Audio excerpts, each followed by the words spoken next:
sociétés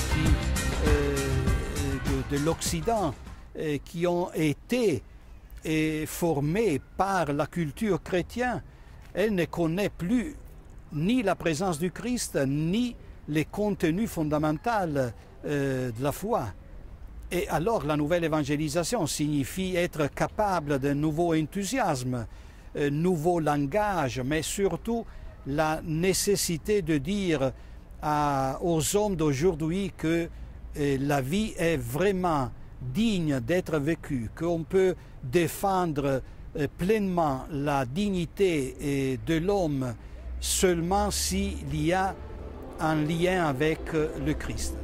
Alors la nouvelle évangélisation devient la complémentarité à l'évangélisation comme telle parce qu'elle est adressée aux croyantes, aux baptisés qui ne sont plus convaincus de la nécessité d'être évangélisateurs.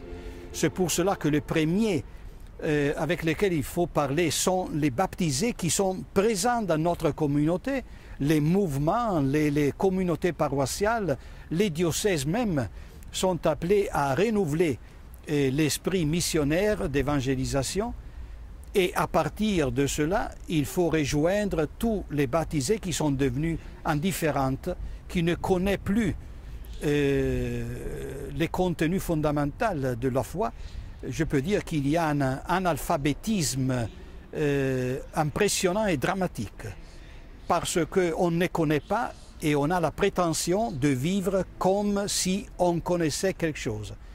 Ce n'est pas une question de lutte, l'Église ne fait pas de lutte, mais c'est une situation, je dirais, plutôt de vraie liberté.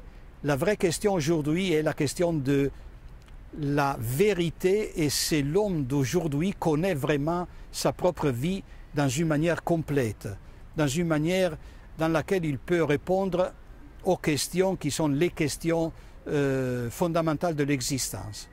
Les laïcs ont-ils un rôle à jouer spécialement dans ce contexte de nouvelle évangélisation? Les laïcs, je peux dire, ils ont un rôle déterminant parce que je peux voir un grand enthousiasme chez les laïcs, dans les communautés, dans les mouvements.